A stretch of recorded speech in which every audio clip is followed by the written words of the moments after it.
Shalom, Bapak Ibu, saudara-saudari yang terkasih dimanapun berada. Damai sejahtera buat kita semua dari Tuhan kita Yesus Kristus. Seperti biasanya setiap hari kita merayakan pestanya orang-orang kudus. Hari ini hari Senin, tanggal 16 Mei tahun 2022, kita merayakan salah satu pestanya orang kudus, yaitu Santo Ubaldus, uskup dan pengaku iman. Saya akan menceritakan bagaimana kisah dan perjalanan Santo ini. Dengarkan ya Bapak Ibu, saudara-saudari yang terkasih. Santo Ubaldus, anak yatim ini kemudian menjadi seorang uskup yang terkenal dan berani. Bagi umatnya, ia seorang pendoa dan petapa dan pencinta perdamaian. Pendidikan masa kecilnya ditangani langsung oleh pamannya yang menjabat sebagai uskup di Gubbio. Ternyata pamannya berhasil menumbuhkan dalam dirinya benih panggilan hidup imamat. Ubaldus sendiri tertarik sekali dengan cara hidup seperti yang dijalani oleh pamannya. Ia berusaha keras agar kemudian bisa menjadi seperti pamannya. Beberapa waktu setelah ditasbiskan menjadi imam, ia diangkat sebagai pastor di paroki katedral kota itu dan menjadi anggota biara kanonik reguler. Ia benar-benar menghayati panggilannya dengan karya dan hidupnya dalam doanya. Karena kesucian hidupnya, ia kemudian ditugaskan oleh keuskupan untuk memulihkan tata tertib Dewan para Kanonik. Untuk menjalankan tugas yang berat itu, Ubaldus bertapa dan banyak berdoa. Dengan doa dan tapa itu, ia bermaksud melibatkan Tuhan dalam tugasnya yang berat itu. Dia sadar sepenuhnya bahwa dirinya hanyalah alat Tuhan. Tuhan sendirilah pelaksana utama tugas yang ditanggungjawabkan kepadanya. Tapa dan doa-doanya membuat menjadi seseorang yang bijaksana dan menempuh tindakan-tindakan akurat untuk memulihkan ketertiban dalam Dewan Kanonik itu. Ia berhasil dengan gemilang dan menghimbau mereka untuk hidup sesuai dengan aturan-aturan biara. Sejak usia mudanya, Ubaldus sangat menginginkan hidup sunyi sebagai seorang pertapa. Tetapi jalan Tuhan selalu lain dari rencana manusia. Cita-citanya untuk menjadi seorang pertapa tidak tercapai karena ia diangkat menjadi uskup di Gubbio menggantikan pamannya. Jabatan uskup ini dijalankan dengan penuh kesabaran, kebijaksanaan dan doa.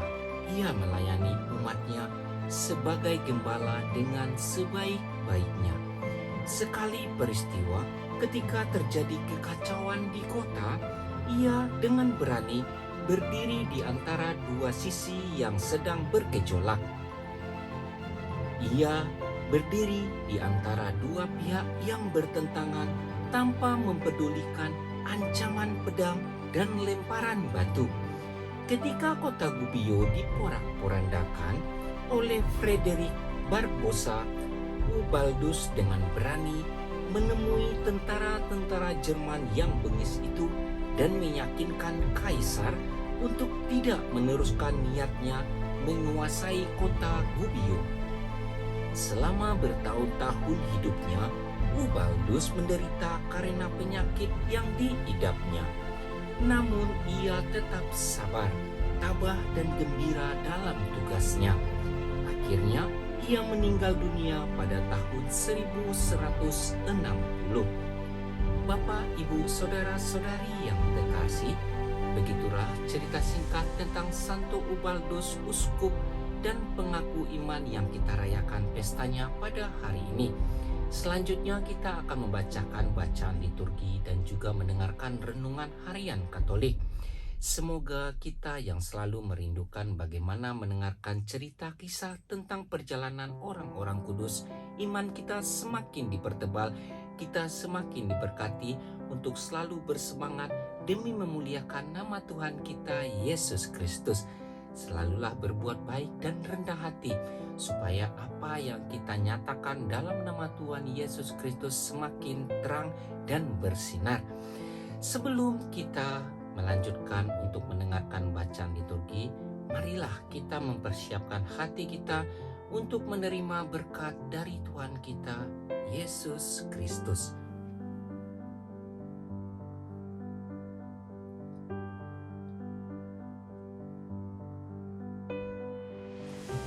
Tuhan Yesus memberkati. Amin. Hari ini hari Senin, tanggal 16 Mei tahun 2022. Bacaan pertama diambil dari Kisah Para Rasul 14 ayat 5 sampai ayat 18. Waktu Paulus dan Barnabas berada di Ikonium, orang-orang Ikonium yang telah mengenal Allah dan orang-orang Yahudi bersama-sama dengan pemimpin-pemimpin mereka menimbulkan suatu gerakan untuk menyiksa dan melempari Paulus dan Barnabas dengan batu. Setelah mengetahuinya, menyingkirlah rasul-rasul itu ke kota Likaonia, yaitu Listra dan Derbe dan daerah sekitarnya. Di situ mereka memberitakan Injil. Di Listra ada seorang yang duduk saja karena lemah kakinya. Ia lumpuh sejak dilahirkan dan belum pernah dapat berjalan. Ia duduk mendengarkan ketika Paulus berbicara. Paulus menatap dia dan melihat bahwa ia beriman dan dapat disembuhkan. Lalu kata Paulus dengan suara nyaring, "Berdirilah tegak di atas kakimu." Dan orang itu melonjak berdiri, lalu berjalan kian kemari. Ketika orang banyak melihat apa yang telah diperbuat Paulus, mereka itu berseru dalam bahasa Likaonia, "Dewa-dewa telah turun ke tengah-tengah kita dalam rupa manusia." Barnabas mereka sebut Zeus dan Paulus mereka sebut Hermes, karena Paulus yang berbicara. Maka datanglah imam dewa Zeus, yang kuilnya terletak di luar kota, membawa lembu-lembu jantan dan karangan-karangan bunga ke pintu gerbang kota untuk mempersembahkan korban bersama-sama dengan orang banyak kepada rasul-rasul itu. Mendengar itu, Barnabas dan Paulus menggoyahkan pakaian mereka, lalu terjun ke tengah-tengah orang banyak itu sambil berseru, "Hai kamu sekalian, mengapa kamu berbuat demikian? Kami ini adalah manusia biasa sama seperti kamu. Kami ada di sini untuk memberitakan Injil kepada kamu, supaya kamu meninggalkan perbuatan sia-sia ini dan berbalik kepada Allah yang hidup, yang telah menjadikan langit dan bumi, laut dan segala isinya.